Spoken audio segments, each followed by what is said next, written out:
50e, je ne sais pas qu'est-ce qu'il faut dire, anniversaire. Donc, le 50e anniversaire, je trouve pas de meilleur mot, de l'abomination qui s'est produite donc, le 13 avril donc, au Cambodge, avec l'entrée des Khmers rouges au Cambodge, avec tout ce qui s'en est suivi, c'est-à-dire un génocide dont nous allons vous parler, et particulièrement frappé dans son mari même, sauvagement livré aux Khmers rouges, mais nous allons en parler. Yann Bali, un commentaire peut-être, non, si, une exposition. Une annonce, puisque à l'occasion de ce 50e anniversaire, donc le 17 avril 1975, effectivement, Phnom Penh est prise par les Khmers rouges. Donc demain, jeudi 17 avril, à 10h30, rue de la Mairie à Logne, il y aura l'inauguration et le dévoilement du mémorial KH50 en présence de l'ambassadeur du Cambodge et à l'occasion de ces cérémonies du 50e anniversaire de la chute de Phnom Penh, de la prise de Phnom Penh par les Khmers rouges.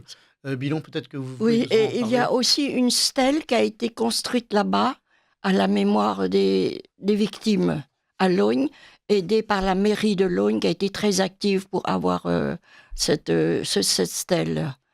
Et demain, mais ça fait, vous savez Bernard, ça fait exactement jour pour jour la chute de Phnom Penh aux mains des Khmers rouges. C'est à partir du 16 avril, c'est-à-dire aujourd'hui même, il y a 50 ans, qu'ils sont rentrés et qu'ils ont commencé à tuer sans regarder, sans rien. À tuer, la rage de tuer. Ce n'est donc pas la première fois que nous vous recevons ici. Billon, vous êtes une grande amie, et Prudence tout autant. Donc, nous avons tenu, moi qui ai essayé de mener le combat pour la mémoire du communisme, qui avons mené le combat pour la reconnaissance du communisme aux 100 millions de morts. C'est le chiffre minimum. Le grand Solzhenitsyn sont les plus grands assassins. Évalué le chiffre des victimes du communisme à 150. Mais enfin, à ce niveau-là, hélas, on ne peut pas pinailler. Ça n'est pas d'importante. Alors, il faut vous présenter un peu mieux, Billon. Vous êtes l'épouse. Vous étiez l'épouse du président de l'Assemblée nationale cambodgienne. De la République khmer. De la République khmer. Un grand ami de la France. Et vous allez nous raconter la suite maintenant. Alors, je l'amorce uniquement un tout petit peu. Vous avez... votre mari a été héroïque. Je regarde sa photo, là, c'était quelqu'un d'extrêmement beau, qui aimait passionnément la France, qui aimait passionnément son peuple. Et il a donc eu le choix, alors que la pression de mer Rouge était inéluctable, il a eu le choix de partir avec vous. Il vous a fait partir, vous et vos enfants. Mais lui, il a dit, non, moi je reste avec mon peuple. Et là, il savait fort bien ce à quoi il s'exposait. Je vous laisse la parole, Billon. Et alors, je tiens à dire aussi qu'on trouvera à l'issue de cette émission, sur mon blog, le blog de Bernard Anthony, un article de synthèse de notre ami qui tout à l'heure interviendra dans cette émission, notre ami Alain Sanders, donc qui interviendra dans cette émission tout au long. Voilà. Tout d'abord, Bernard, je voudrais vous remercier. Vous êtes le seul à me recevoir concernant l'histoire des Khmers rouges. Et je remercie aussi Radio Courtoisie de m'accepter aujourd'hui. Pour moi, vous savez, malgré 50 ans, excusez-moi, mais je suis toujours émue. Malgré 50 ans. Ça fait comme si c'était hier. Je repensais, toute cette nuit, je n'avais pas dormi parce que j'ai pensé, aujourd'hui, c'était mon mari, là-bas, avec la famille, avec tout le monde, mes amis, tout un peuple khmer. C'était un apocalypse total. Et c'est aujourd'hui même, le 16, que les Khmers rouges sont rentrés, ils ont commencé à tuer. Je repensais à mon mari, comment il a l'effroi, parce que je repensais à lui et j'ai pas dormi de la nuit. Je repensais à lui, au peuple khmer, à mes amis, à tout, à ma grand-mère, à tout. Et c'est pour ça que je suis un peu émue, excusez-moi. Mais vous savez, mon mari, avant de quitter Phnom Penh le 9 avril, je suis arrivée le 10 avril 75, je lui avais demandé à mon mari, là je voudrais le citer pour lui, pour sa mémoire, je lui ai dit, tu sais, tu peux venir, pourquoi tu ne viens pas avec nous, avec ta fille et moi, parce que qu'est-ce que nous allons faire sans toi? Il m'a dit, tu sais, je peux partir avec toi quand je veux, si je veux, mais seulement, comment je vais répondre aux gens après la guerre qui va me demander, Monsieur Ng Bun Hao, vous êtes très haut gradé, vous êtes haut placé, vous avez pu quitter, vous enfuir pour échapper au Khmer Rouge. Mais nous, où sont nos maris, nos frères, toute la famille? Alors il m'a dit, comment je vais leur répondre? Je ne pourrai jamais leur répondre et les regarder en face. Alors tant pis, il m'a dit, tant pis, je t'aime beaucoup, toi et les 4 enfants. Dis-leur que je les adore et que je ne peux pas partir parce que à cause du peuple khmer.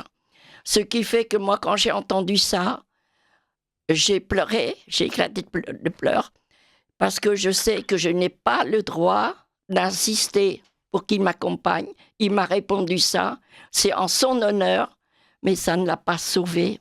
Il a été atrocement torturé avant de mourir dans la douleur. Et c'est à ça, toute cette nuit, j'ai pas dormi du tout. J'ai pensé aux événements d'il y a 50 ans. Vous voyez? Et donc, je suis toujours émue, excusez-moi, mais c'est plus fort que moi. Ça me reste comme si c'était hier, quoi. Bien sûr. Voilà. On ne comprendrait pas le contraire, Billon. Oui, j'étais arrivée donc à Paris le 10 avril 1975 avec ma fille.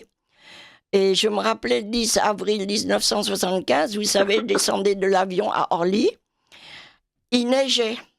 Et ma fille ne savait pas ce que c'est que la neige. Elle avait 5-6 ans. Elle dit, « Oh maman, regarde, il tombe plein de coton. » Et je lui ai dit, « Non, ma chérie, c'est de la neige. » Elle ne savait pas avant, vous voyez. Je me rappelle encore ça m'a marqué. Mais il y a une chose qui m'a marqué aussi jusqu'à maintenant et jusqu'à ma mort, vu l'âge que j'ai. Eh bien, c'était le moment où je devais quitter mon mari à Pochenton, à l'aéroport de Pochenton, de Phnom Penh. Je devais rentrer dans l'avion, notre avion était parqué entre des sacs de sable.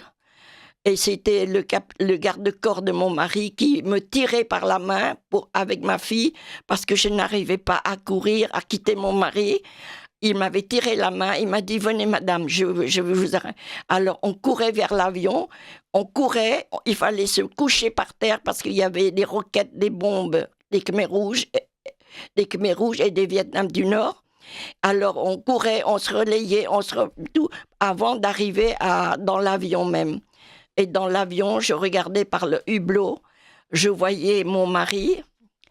Et quand l'avion décollait, malgré les bombes, malgré les roquettes, je montais et ça montait et je voyais son visage, mon mari qui disparaissait petit, qui diminuait, qui devenait tout petit. Après, dans les nuages, je ne le voyais plus. Ça, c'est quelque chose qui m'a marqué et que je garderai jusqu'à ma dernière heure, vous voyez. Je ne pourrais pas oublier. Voilà. Adin Sanders, vous êtes en ligne? Oui, je suis là, j'écoute, bien sûr. Alors, là, j'ai dit aux auditeurs qu'ils pourront trouver votre blog sur le blog de Bernard Anthony, mais vous avez écouté ce témoignage que vous avez souvent, sous certaines formes entendues. Là, qu'auriez-vous à dire aujourd'hui? Et on redonne ensuite la parole à Billon. Il faut quand même remettre les choses dans leur contexte. Donc le 17 avril, au matin, les Khmer rouges rentrent dans Phnom Penh et c'est une arrivée, il faut toujours le rappeler, qui est saluée par le monde dans ces termes. Phnom Penh en liesse accueille ses libérateurs. Et Libération, le journal Libération, écrit « Le drapeau de la résistance flonne sur Phnom Penh. La protection des civils est apparue comme la préoccupation principale des forces de libération. » Libération. Quand on sait que ça a été suivi, oui, les forces de libération, ça c'est le journal Libération. Hein, Oui, ça je me souviendrai toujours, Libération. Et le Monde aussi voilà. d'ailleurs. Et le Monde, Phnom Penh en liesse, salue ses libérateurs. Voilà. En fin de journée déjà, en fin du 17, les massacres ont commencé et n'ont plus s'arrêter jusqu'à être un génocide qu'on estime entre 2 et 3 millions de personnes. Voilà ce qu'il faut toujours rappeler. 25% de la population cambodgienne. D'ailleurs, je ne pourrai jamais oublier ce que Libération et Le Monde avaient dit. Libération. Mais libération de quoi? Ce sont les forces communistes qui viennent nous envahir. Ce n'est pas nous qui... c'est notre pays. On ne veut pas être communiste, on veut être bouddhiste et tout. Et pourquoi ils viennent, ils nous tuent? Parce que nous ne voulons pas être communistes. Ils veulent envahir notre pays, voilà. Et pourquoi Libération? Pour revenir sur cette ignominie que vient de citer Alain Sanders, il faut être plus long dans les citations parce que Patrice Debert, que les gens ont oublié, et heureusement que les gens l'ont oublié, dans Le Monde du 8 mai 1975, c'est-à-dire plus de 15 jours après l'entrée des Khmers rouges dans Phnom Penh, écrivait, j'ouvre les guillemets, « C'était un monde inconnu qui s'ouvrait à nous, dont même les dirigeants de l'ancienne République n'avaient guère l'idée, eux qui vivaient hors du monde, dans leurs rêves et avec leurs idées toutes faites. Pas de travail forcé dont on parlait tant, pas de pagodes brûlées. Les régions que nous avons traversées sont pauvres, peu peuplées, mais la vie y ressemble à ce qu'elle était avant les ravages de la guerre, avec l'organisation politique et idéologique en plus. » Le 16 avril, c'est-à-dire la veille de la prise de Phnom Penh par les Khmers rouges, toujours Le Monde, Jacques de Cornoy. Les Khmers rouges entendaient à la fois moraliser la vie publique du Cambodge et modifier les structures économiques dans un sens plus progressiste que dans le passé. Voilà Le Monde, voilà le journal qui continue à nous donner des leçons aujourd'hui. Voilà ce qu'ils écrivaient alors que le sang coulait à Phnom Penh. De toute façon, à cette époque, Patrick Devers, tout ça, c'est du n'importe quoi, parce que il faut savoir que les journalistes qui pouvaient entrer, qui pouvaient savoir sur le Cambodge, à l'intérieur, ce sont tous des communistes, des journalistes communistes. Ce ne sont pas des journalistes normaux, impartials, qui sont des communistes. Les tueurs, ils sont aussi responsables. Vous savez, quand je parle de ces journalistes-là, je suis en colère parce qu'ils ne disent pas la vérité. Parce qu'une fois, c'est pour vous dire quelque chose. J'étais le dernier dîner d'anniversaire de notre mariage, de mon mari et de moi, 16 ans de vie commune. Nous avons été au restaurant, à l'hôtel Royal, au Cambodge, au bord de la piscine. Nous voulons fêter notre dîner ensemble. Eh bien, j'avais vu les journalistes français qui écrivaient des choses, nous sommes sous la bombe, nous sommes tous ci, cela, et je jetais un coup d'œil, je regardais, parce qu'ils venaient dire bonjour à mon mari, et je regardais entre-temps leur article, ils disaient n'importe quoi, alors je disais, mais monsieur, c'est du mensonge que vous racontez là, c'est pas vrai, vous êtes au bord de la piscine, vous êtes en train attabler là où c'est pas du tout sous la guerre, sous les bombes. C'est du mensonge. Alors, ce monsieur, je ne veux pas dire son nom, il est encore vivant. Il appartient à un très grand journal français qui donne les nouvelles aux autres. Voilà, je crois qu'on a compris. Il a dit, mais madame, ne vous inquiétez pas. Il cope, comment on dit ça, l'expression française? Il cope tout ce que j'ai dit. Comment? Il gobe. Il gobe tout ce que j'écris. Vous voyez ce que c'est, les journalistes de l'époque des Khmers rouges, quand ils rentraient, ce sont tous des journalistes rouges, de tendance rouge, communistes. Voilà ce que c'est que le communisme. D'ailleurs, que je combats avec à Griffe, avec vous, Bernard, je combattrai jusqu'à mon dernier souffle, le communisme. Ce sont les plus grands assassins du monde. C'est eux qui ont tué le plus de monde. Il faut dire aussi que tous ces gens ont été formés par les universités françaises. Beaucoup de Khmers rouges ont été formés par les universités. C'est Khieu Sampang qui disait en 75 le Premier ministre Pol Pot et moi-même, je vous l'assure, sommes profondément imbus de l'esprit français du siècle des Lumières, de Rousseau et de Montesquieu. Mais vous savez, ce que vous dites est exact, parce que quand mon mari faisait les études, ce sont les camarades de classe de mon mari, Khieu Sampang, Pol Pot, Ieng Sary, ils étaient à Paris et ils subvenaient, et c'était le parti comme le PCF qui subventionnait toutes leurs études et c'est eux qui s'occupaient, qui subventionnaient les Khmers rouges, qui leur apprenaient comment faire, etc.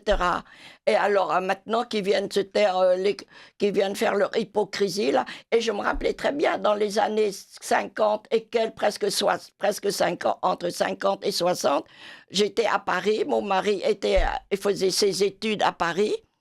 Eh bien, c'était le Parti communiste qui subventionnait les Khmers rouges. Les Khmers rouges n'auraient jamais pu exister s'il n'y avait pas le Parti communiste français. Alors maintenant, qu'ils ne viennent pas nous dire des belles phrases, etc. On devrait les juger en même temps que les Khmers rouges, d'ailleurs. Billon, il faut revenir aux événements dont vous êtes arrivé en France et dont ensuite il y a eu votre combat pour essayer de faire reconnaître la réalité de ce qui s'était passé à l'ambassade. Alors, dites-nous, parce que ça, vous l'avez omis, il faut le dire maintenant, ce qui s'est passé à l'ambassade de France ce jour-là. Oui, alors à l'ambassade de France, j'ai appris après, d'ailleurs par un ami journaliste de l'agence Reuters, M. Bernard Abel, qu'il repose en paix maintenant. Il est auprès du Seigneur, j'en suis sûre. C'est un homme très bon. Il m'a donné un exemplaire de Newsweek qu'il a pu acheter à Bangkok après les événements. Il était resté à Bangkok avant de venir en France. Et dans le journal de, comment dirais-je, Newsweek, c'est un Américain qui était dans l'ambassade de France en même temps que tout ce qui s'est passé, en même temps que quand les Français ont poussé les Cambodgiens dehors, ont remis plus de 1200 personnes aux mains des Khmers rouges. Ils ont été tous tués. Et vous voyez, et ça, c'était en faisant partir. Et quand mon mari avait dit « j'ai le droit à l'asile politique », s'est débattu deux gendarmes français sur les ordres du Quai d'Orsay, de Giscard d'Estaing, de Jacques Chirac, qui est devenu Ponce Pilate. Jacques Chirac, à ce moment-là, était Ponce Pilate. Il laissait tout à Giscard d'Estaing. Et M. Claude Martin, qui est encore vivant, eh bien, il a signé, comment dirais-je, il n'accorde pas l'asile politique. Alors, ils les ont poussés et mon mari a dit « j'ai le droit à l'asile politique comme tout le monde. La France est un pays de droits de l'homme et dans les articles de droits de l'homme, le pays souscrit aux droits de l'homme n'a pas le droit de, comment dirais-je, de refouler quand quelqu'un demande asile politique par crainte pour sa vie. » Et là, il y avait mon mari, le prince Sirik Matak, une des épouses du prince Norodom Sihanouk laotienne, et il y avait aussi les enfants, la fille de Sihanouk et ses deux enfants. Tous ont été sortis. Son gendre et ses petits-enfants. Son gendre et ses petits. Oui, monsieur Sanders, excusez-moi, j'ai oublié de vous saluer. Excusez-moi. Et ils ont été tous sortis. Bien, pas tous à la fois. Alain, oui. Non, bien, attendez. Oui, Alain donnait une précision. Vous connaissez bien. Alain. Alors, faut-il le dire, vous connaissez très bien. Voilà. Alors, Alain, on vous écoute et vous redonnez la parole ensuite à Bion. Je donnais le nom de la princesse Montmany-Vong, qui était d'origine laotienne, effectivement, qui était la troisième épouse de Sihanouk. Il y avait sa fille, il y avait son gendre et des petits-enfants. Il y avait le prince Sirik Matak, bien sûr, et deux de ses officiers. il y avait notre malheureux Ung Bunhor, l'époux de notre ami, il y avait Langnal, qui était le ministre de la Santé, Oui. etc., etc. Voilà. Tous ces gens-là ont été livrés manu militari. Alors, on évoquait tout à l'heure l'article de Newsweek. C'est dans l'article de Newsweek qu'est parue cette photo où l'on voit les 2 gendarmes français pousser manu militari notre ami à l'extérieur de l'ambassade. D'ailleurs, dans Reconquête, je pense que si on passe un compte-rendu de cet événement extraordinaire et tragique, extraordinairement tragique, il y aura la photo que je vous enverrai, Bernard et Yann Bali, si vous êtes à l'écoute. Voilà. Donc, c'est quand même quelque chose d'extraordinaire quand on sait que moi, je l'ai connu, j'étais à Saigon à ce moment-là. Et il se trouve que ma mère était professeure au lycée français de Phnom Penh et qu'elle a pu me raconter toutes ces choses-là et comment ces gens ont été poussés dehors. Certains ont été, comme Sirik Matak, il a été collé contre un camion Ben, hein, et torturé à vie. Hein. Et ma mère me dit, comme tout à l'heure on parlait de garder jusqu'à ces derniers jours, ma mère est partie, mais elle me disait, je garderai jusqu'à la fin de mes derniers jours les cris d'horreur, les hurlements qui ont été poussés. Il a été littéralement crucifié sur le camion Ben, et bien sûr aussi le Ung Bunhor, comme l'a dit son épouse tout à l'heure, a été lui-même torturé atrocement avant d'être achevé. Voilà un petit peu le travail de l'ambassade de France, où il y avait l'ambassadeur d'Irak, à l'époque, il s'appelait d'Irak, et il a reçu la Légion d'honneur par Giscard d'Estaing pour sa grande tenue et sa grande qualité de gestion de la crise. Voilà, je vous redonne la parole. Merci beaucoup, Alain. C'est vraiment, ça rappelle tout ça et ça confirme, vous voyez, ce que j'ai lu, ce que j'ai su. Et en plus, parmi les 2 gendarmes qui avaient poussé mon mari dehors, il y en a un qui a avoué la vérité. Il a dit, Monsieur Ung Bunhor n'avait pas voulu sortir, mais on l'a poussé. Et il a bien dit, il faut dire la vérité, et on l'a poussé. Donc, vous voyez ce que je voudrais reprendre. Un pays comme la France, souscrit aux droits de l'homme et qui donne des leçons, surtout Giscard d'Estaing, mon Dieu, donnait des leçons partout. Et c'est lui qui a refusé à plus de 1200 personnes qui ont été livrées, vous vous rendez compte, Alain, livrées au Khmer Rouge. Ouais. Et après, on vient vous dire dans les journaux, non, ils sont sortis d'eux-mêmes. De même. Oui. Comment voulez-vous qu'ils sortent d'eux-mêmes puisqu'ils viennent se réfugier dans l'ambassade de peur de mourir sous les Khmer rouges? C'est même pas logique, un mensonge. Et puis il y a une chose que j'aimerais aussi dire, que c'était vraiment où on ne savait plus, et mon mari, et puis en plus ceux qui restaient, vous savez, on avait dit, il y a quelqu'un qui était témoin, qui savait, j'ai pu lire après, j'ai pu lire noir sur blanc, que la France s'était ralliée au régime Khmer Rouge, et même pendant cette guerre, c'était la France, avec la complicité même de l'ONU, Bien sûr. combattait, ravitaillait les Khmer rouges pour combattre la République Khmer. Vous vous rendez compte? Bien sûr. Là, vous vous rendez compte? Ouais. Et j'ai pu lire noir sur blanc. C'est comme un pays comme la France. C'était le bras droit qui allait livrer pour venir combattre la République. Quand j'ai su ça, j'ai dit, excusez-moi du mot, j'ai dit les salauds, bande de salauds, les Chirac, tout ça, ce sont des salauds. Excusez-moi du mot, c'est pas dans mes bons vocabulaires, mais ils méritent ce nom-là, voyez. Mais vous savez, Alain peut peut-être nous éclairer là-dessus. Quels sont les ressorts de cet abandon? C'est de la lâcheté chimiquement pure ou c'est une complicité idéologique? C'est une complicité qui remonte, on parle de Giscard par exemple, mais il ne faut jamais oublier le discours de Phnom Penh de De Gaulle. De Gaulle. Tout à fait. De Gaulle venant à Phnom Penh et alors que les Sud-Vietnamiens se battent, alors que les Laotiens se battent, alors que les Cambodgiens se battent contre le communisme, hein, il vient faire un discours tiers-mondiste, hein, comme à son habitude, tout à fait. ou qui est un véritable coup de poignard dans le dos de tous ces combattants. Voilà, il faut remonter au discours de Phnom Penh, comme bien souvent Tixier-Vinancourt disait jadis, De Gaulle, c'est l'imposture plus le communisme. Et la mano en la mano, comme il aimait à le dire, il a toujours travaillé avec les communistes pour les ménager.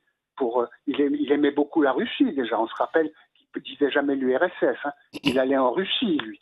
Et voilà. Donc c'est à partir de là une véritable complicité idéologique, anti-occidentale, mais que l'on retrouve. On parlera tout à l'heure de l'Ukraine, on parlera peut-être un petit peu, vous avez déjà parlé d'Israël et de Gaza, etc., et de l'ONU, hein, qui s'est encore illustrée sur ces plans-là. Eh bien, on est dans une complicité idéologique totale. Le discours de Phnom Penh est un véritable, comme il avait fait déjà à Dakar, hein, pendant la guerre, où il avait ouvert la porte à des colonisations sauvages. Voilà. Terrible. Et puis ensuite, bien sûr, il y a eu Giscard, qui a essayé de jouer. Je l'ai vu aussi à Saïgon. Hein. Moi, j'étais à Saïgon, à la chute de Saïgon. Alors là, on était en mars 75. J'ai vu, on encourageait certains professeurs qui étaient encore là, qui n'avaient pas été évacués, de mettre sur leur voiture un drapeau Viet Cong et un drapeau français.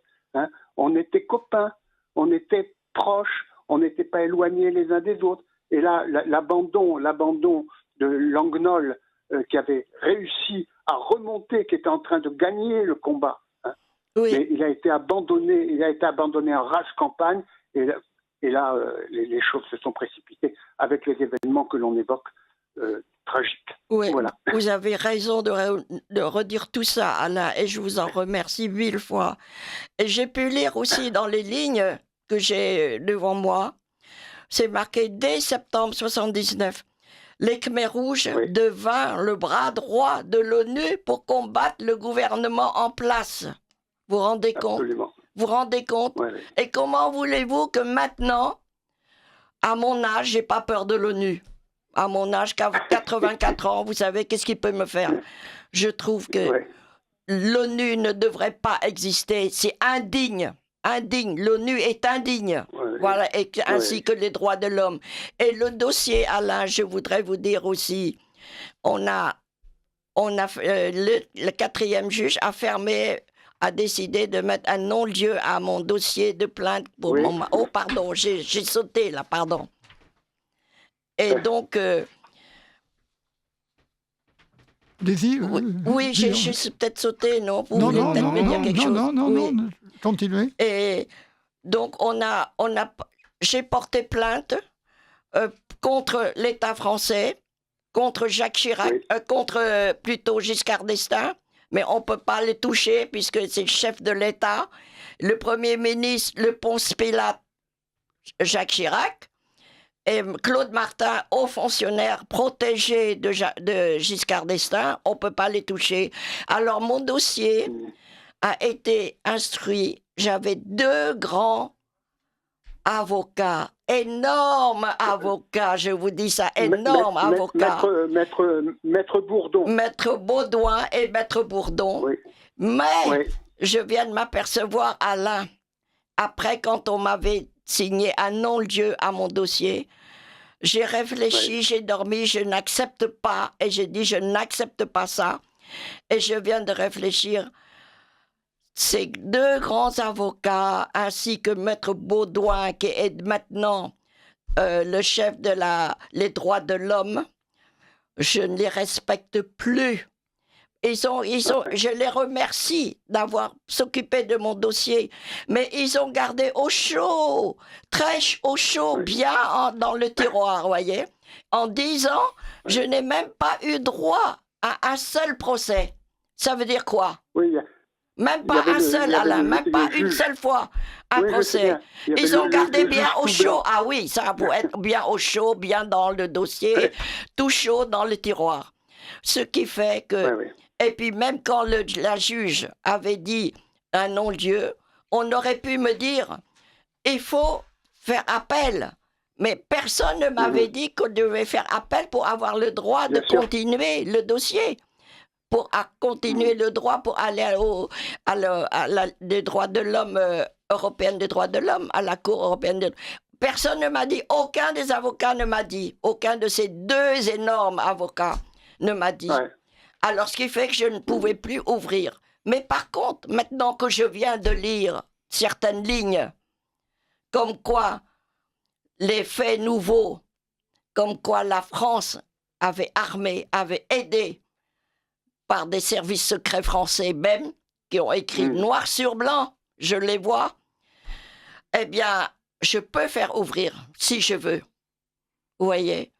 Je suis un peu fatiguée avec mon âge, vous savez, mais il y a des jours, j'ai dit, il faut que je fasse quelque chose, parce que si je vais mourir, je peux mourir d'un jour à l'autre très facilement à mon âge. Comment devant mon mari, je vais retrouver mon mari, comment je vais lui dire, je vais demander pardon parce que j'ai pas pu avoir la justice pour lui, de ceux qui l'ont tué. Je ne peux que lui demander pardon, vous voyez. C'est ça que je suis triste. J'aimerais tellement avoir justice pour lui avant de partir. Voilà. Oui, mais vous n'avez pas pu avoir la justice des hommes et la justice des hommes de cette France de cet État français qui est colonisé par les juges rouges. On le voit, on en a parlé récemment dans l'actualité pour des choses moins dramatiques, scandaleuses mais moins dramatiques. On est quand même dans le pays qui a trahi ses propres enfants, dans l'État qui a trahi ses propres enfants. Il faut rappeler que nous sommes quand même dans le pays où le ministère où l'État, le ministère de l'enseignement supérieur a versé une retraite à un nommé Georges Boudarel qui était universitaire mais qui était aussi capot au camp 113 et on a versé une retraite à monsieur Boudarel en tenant compte de ces années qu'il a passées dans les camps du Viet Minh à tenter de rééduquer les soldats prisonniers français. Eh bien ces années-là ont compté pour sa retraite. Voilà dans quel état nous sommes. Alors l'État français qui a trahi ses propres enfants, qui s'est parjuré, qui n'a jamais foutu en tôle Georges Boudarel, mais qui au contraire l'a porté au plus grand poste de l'enseignement supérieur, un État qui a trahi ses enfants comme cela, bien entendu, il n'a aucun problème pour trahir les ressortissants d'un autre pays menacé par les Khmers rouges. Et je pense à Bernard, Alain, vous êtes là Oui. Mon mari, ainsi que le prince Éric Matak, tout le peuple cambodgien ne mérite pas ce que la France de Giscard d'Estaing leur avait fait. Ne mérite pas, parce qu'ils aimaient la France. Notre éducation était basée beaucoup entre Cambodgiens et Français. Et nous aimons la France, ce qui fait d'ailleurs, pour évacuer, j'étais venue en France, parce que j'avais fait mes études ici. Mon mari avait étudié ici. Il était à l'école supérieure de commerce de Paris, des années 49 à 50. Et ce qui fait que, vous voyez, il ne mérite pas. Et surtout, vous savez, Bernard, avant d'être poussé, chassé par les Français pour le remettre aux mains des Khmers rouges, toutes ces personnes cambodgiennes, les hauts dignitaires, ont été dénoncés par un Français aux Khmers rouges, en leur donnant leur nom textuellement. Et d'ailleurs, c'est normal, vous savez pourquoi ? Parce qu'il y a un télégramme du Quai d'Orsay, émanant du Quai d'Orsay, demandant que M. Dirac établisse une liste de noms des personnalités pour donner aux Khmers rouges quand ils demanderont. Ça, c'est quoi ? C'est la trahison, c'est trahir les droits de l'homme. Et quand même Dirac, quand mon mari avec tout le monde était entré pour demander asile politique, eh bien, Dirac avait envoyé un télégramme au Quai d'Orsay à Paris en demandant « Devons-nous leur apporter asile ?» Mais ne serait-ce que cette phrase, Alain, vous êtes comme moi, ne serait-ce que cette phrase, ce n'est pas un pays de droits de l'homme, il n'a pas demandé, il devait accepter automatiquement, protéger les gens, parce que la France est souscrite aux droits de l'homme. Et maintenant, on vient parler des droits de l'homme pour les crèches, parce qu'on fait des crèches, on vient être contre les crèches, tout ça. Et les droits de l'homme, les vrais droits de l'homme, ils ne font rien du tout. Je trouve que le système des droits de l'homme ne devrait plus exister. Je ne crois plus du tout à la justice avec les droits de l'homme. Voilà. Ouais. Alors, oui, Alain. Vous évoquiez le Quai d'Orsay qui a envoyé à Dirac ce texte suivant. Vous voudrez bien établir la liste nominative des ressortissants cambodgiens qui se trouvent dans les locaux de l'ambassade. Voilà. Pour être prêt à communiquer cette liste à l'expiration du délai. En fait, c'est un ultimatum qu'avaient fixé les Khmers rouges pour dire il faut que vous nous donniez la liste qui vous est fixée. Et alors, donc, il a établi cette liste, il l'a donnée aux Khmers rouges en expliquant, après intervention de ma part, le comité Khmer rouge de la ville a autorisé les ressortissants cambodgiens qui s'étaient réfugiés dans notre ambassade à en sortir librement. Mon Dieu, quel mensonge, quel toupet. De l'Ancien Régime, ces derniers feront partie d'un autre groupe. Mais là encore, Alain, c'est encore un grand mensonge. Mais oui, ça va de soi, bien sûr. C'est plus qu'un mensonge. Autorisé à sortir librement. Parce que regardez, pas retenu dans quand ils avaient dit de mentionner pour échanger les personnalités pour que les autres puissent sortir librement. Ouais. Mais c'est pas possible puisque la France avait reconnu le régime Khmer Rouge et que le Quai d'Orsay, le jour même, avait convoqué le représentant Khmer Rouge qui était à Paris pour aller le dire. Laisser l'ambassade, laisser les gens tranquilles dans l'ambassade. Ils avaient déjà passé le marché. Ils avaient pas besoin de faire le marché, échanger les personnalités pour laisser sortir, pour laisser vivre les autres. Ça, c'est un culot extra terrible que je ne peux même pas de dire le nom. Parce que c'est du vrai mensonge. Parce que la France, il n'y avait pas besoin de discussion puisque les Khmer rouges étaient alliés avec la France. Ils ont déjà parlé au Quai d'Orsay. Alors, qu'est-ce que c'est ça? Mentir au peuple français. Le peuple français n'a rien su de toutes ces choses-là. C'est pour ça que nous continuons. En tout... Oui. Non, oui, Bernard. Oui, Alain.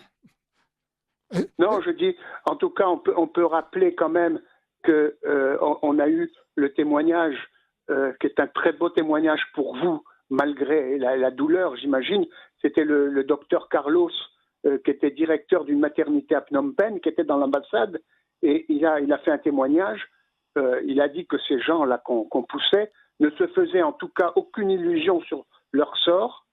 Et monsieur Carlos Ripoll, m'a demandé d'embrasser son épouse, de lui dire qu'il l'aimait, mais qu'il allait mourir. Mais vous savez, Alain... Le dernier message. Voilà. Alain, pour compléter cette phrase, monsieur Dr Ripoll, Carlos Ripoll, était notre médecin de famille. Ah, oui. Voilà.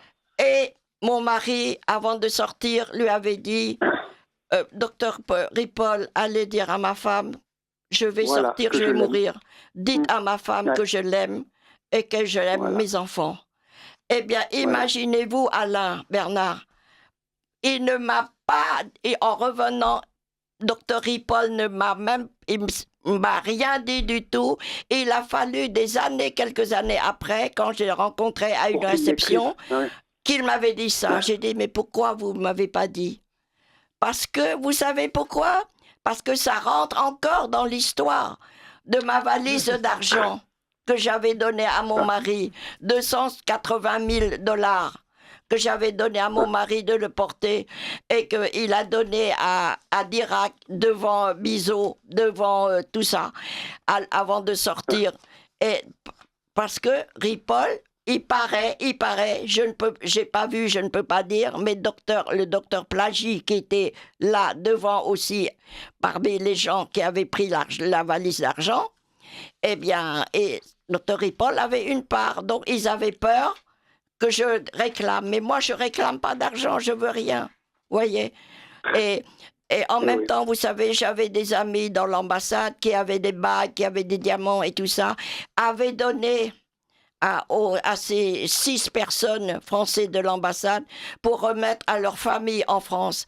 Personne n'a reçu rien du tout. Ça n'a jamais été fait. Non. Et moi, vous savez, Alain, vous allez dire que je vais vous raconter une anecdote, c'est assez drôle. Un monsieur qui a écrit sur le Cambodge, tout ça, etc. Il m'a rendu un jour après une émission, je crois, à la radio, avec, je ne sais plus le nom du journaliste, du grand journaliste français. Il m'a donné la monture d'une bague, de ma solitaire de bague, gros bague en diamant. J'ai dit, mais où est le diamant? Et il m'a dit, je l'ai perdu. Mais vous vous rendez compte, j'ai dit, c'est pas possible. J'ai pris la monture et je l'ai jetée par terre. Et il a volé le diamant. Et mes autres amis, leurs enfants n'ont jamais rien reçu, rien du tout. Voyez, Alain, comment les gens peuvent devenir, pendant une guerre, peuvent devenir des salauds. Des salauds, il n'y a pas d'autre mot qui convienne. Nous avons la chance, le témoignage de Billon est poignant, on a la chance d'avoir sur ce plateau 2 générations de gens qui ont vécu ce drame de la prise de Phnom Penh et du Cambodge par les Khmers rouges. Prudence Stan, qui a vécu également cela dans sa chair, même s'il était plus jeune, il n'a pas de souvenir direct. Quelle est la mémoire que vous avez de ce drame cambodgien et comment est-elle perpétuée aujourd'hui? Comment, en ce 50e anniversaire, comment le vivez-vous, vous, Prudence Stan? Alors, le premier souvenir qui m'habite, j'allais dire, depuis que je suis toute petite, parce que autant Billon est arrivé en 75, c'est ça, autant ma famille est arrivée en 77. En avril 77, le premier souvenir que j'ai, c'est l'arrivée donc à l'aéroport sur le tarmac. Donc j'avais 4 ans et demi, donc les souvenirs sont très vagues. Mais néanmoins, il y a une chose qui m'a marquée. Je me souviens de la descente de l'avion, donc j'avais 4 ans et demi, et maman nous aligne avec mes frères et sœurs. Donc, pour précision, mon père est resté là-bas avec une de mes sœurs, mes oncles, mes cousins, une partie de ma famille. Et en fait, on est venu en France uniquement avec ma mère et donc mes 2 frères et mes 2 sœurs. Donc, moi, je suis la dernière. Et le souvenir que j'ai, c'est maman qui nous aligne, donc comme les Dalton, sur le tarmac, et qui me dit, qui nous dit en tous les cas, voilà, nous arrivons sur un sol ami, la France qui nous accueille. Et tout ce que je vous demande, c'est de respecter la loi et le pays d'accueil qui aujourd'hui nous donne en fait asile. Et si je vous surprends à violer les lois ou à devenir des délinquants, je vous mettrai moi-même en prison. Voilà l'éducation que nous avons reçue. Et voilà aussi un signe aujourd'hui avec l'âge, j'allais dire, quelques décennies plus tard, je comprends la signification qui est la traduction en fait de cette amitié franco-cambodgienne qui unissait en fait les 2 peuples. Et donc, avec le recul, comme Yann disait, c'est une autre génération. Je représente, si je peux dire, la génération suivante, où aujourd'hui, à votre suite, je continue le combat contre le communisme, qui a été responsable effectivement de cette tragédie dont nous commémorons malheureusement le cinquantenaire, c'est-à-dire le demi-siècle. Et je m'aperçois, en tant que jeune française aujourd'hui, que cette idéologie est malheureusement encore prégnante dans la culture française. Et c'est pour ça que je me tiens aux côtés de Bernard Anthony, du Centre Charlier, de la Griffe, pour perpétuer, j'allais dire, cette lutte contre cette pollution, j'allais dire, idéologique, ne serait-ce que pour la mémoire de du peuple dont je suis issu. Voilà. Il y a un courrier d'auditeurs qu'il faudrait peut-être lire. Là. J'ai préféré que ce soit vous, Prudence, qui le lisiez. Alors, bonsoir, admirable témoignage de Madame Billon-Hung qui nous fait infiniment réfléchir sur la notion de courage. Admirable chez son mari et pitoyable chez certains politiques. Bienvenue, chère Madame, demain à Logne. Puis ce monument érigé sur les seuls fonds propres d'une association avec l'engagement du maire vous apporter une infinie reconnaissance. Logne, pour les éditeurs, est à 30 minutes de Paris sur la ligne A. Rendez-vous au niveau de son église et monument aux morts avec ce dernier lieu de commémoration de la tragédie cambodgienne. Bien cordialement et tous mes remerciements pour Bernard Anthony et son équipe. La personne souhaite donc du coup rester anonyme. C'est normal. Mais ça n'enlève pas la valeur du message. Bernard Anthony, moi j'aurais une question à vous poser. Le procès des crimes du communisme a-t-il été fait ? Parce qu'on parle du Cambodge, on pourrait parler de la Chine, on pourrait parler de la Russie, on pourrait parler du Vietnam, on pourrait parler de Cuba, et la liste est longue. Est-ce que ce procès a été fait ? Oui, pendant une journée. C'est-à-dire, c'est le procès que j'ai réclamé inlassablement pendant longtemps avec Alain, avec Roger Olindre, avec d'autres. Et il nous était difficile d'avoir les moyens pour faire le procès du communisme qui nécessiterait plusieurs semaines, plusieurs mois, peut-être un procès qui devrait se dérouler sur plusieurs années. Alors, est-ce que nous avons voulu faire, parce que je n'étais pas seul, j'étais notamment avec notre vieux camarade Jean-Pierre Cohen, Alain, nous étions décidés à remuer ciel et terre pour que ce procès ait lieu. Avec Pierre Klosterman. Et Pierre Klosterman et d'autres encore. Alors, nous avons pu tenir ce procès pendant une journée. À la Mutualité. Au Palais de la Mutualité à Paris. Il y a encore des enregistrements, il y a encore des cassettes vidéo. Il faudrait d'ailleurs les transformer donc en DVD d'aujourd'hui. Mais là, il est certain que si ce procès avait eu lieu, comme cela aurait dû avoir lieu, eh bien, certains événements ne se seraient pas passés. Mais donc, nous avons pu, malgré tout, organiser ce procès pendant une journée. Il y avait là, à la Mutualité, près de 3000 personnes. Parce que non seulement la grande salle était pleine, mais toutes les salles annexes et les couloirs. Et on me dit que M. Bobineau frappe. Laissons entrer Bobineau et je reprends la parole. Vous appréciez cette émission? Alors aidez Radio Courtoisie à en produire d'autres. Rendez-vous sur soutenir.radiocourtoisie.fr. Merci d'avance. Pour ce qui était de ce procès que nous avons tant voulu, bien, on en a réalisé un tout petit bout.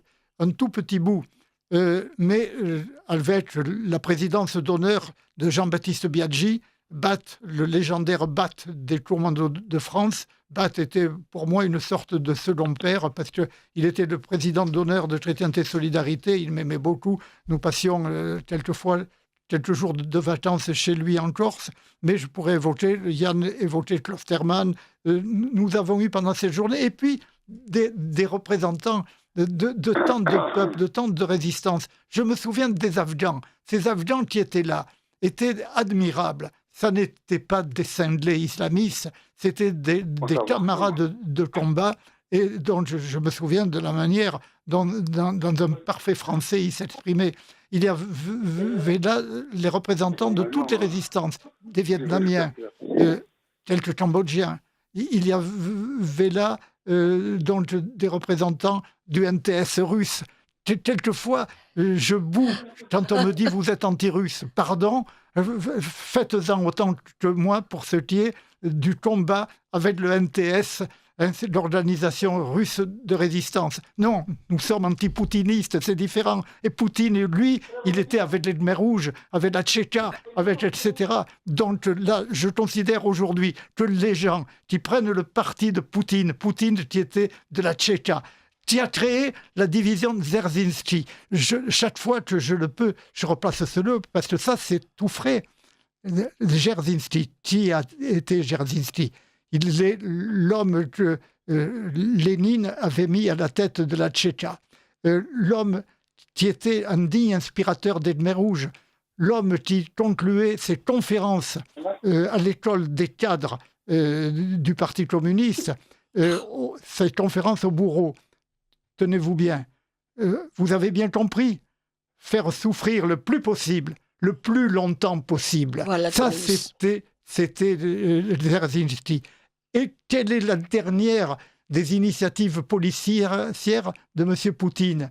Il a créé la division Dzerzhinsky à la Loubianka. Oui, Poutine a créé une division spéciale, la division Dzerzhinsky. Donc ça, c'est pour ça que je veux bien tous les débats, mais qu'on m'amène les faits. Et je regrette, hélas, que des gens que je respectais par ailleurs aient aujourd'hui s'alignent comme cela, parce que nous ne les avons pas attendus pour faire de l'anticommunisme. Et l'anticommunisme, ça n'était évidemment pas avec M. Poutine que l'on pouvait en faire. Mais enfin, en tout cas, Alain va peut-être ajouter un certain nombre de choses là. Allô ? Oui, Alain. Oui. On peut parler du Nuremberg, du communisme qui n'a jamais eu lieu. Voilà. Et tant qu'il n'y aura pas eu de façon explicite et officielle la condamnation de cette abomination absolue, des dizaines de milliers de morts, des centaines de milliers de morts, parce que les 100 millions, c'est vraiment une estimation basse, eh bien, ils continueront. On est quand même dans un pays, il ne faut pas oublier, où il y a encore un parti communiste qui existe et qui vient donner des leçons, hein, et qui vient encore, qui ne représente heureusement plus grand-chose électoralement, mais qui a des députés, qui a des représentants, qui a des prétentions. 2% seulement.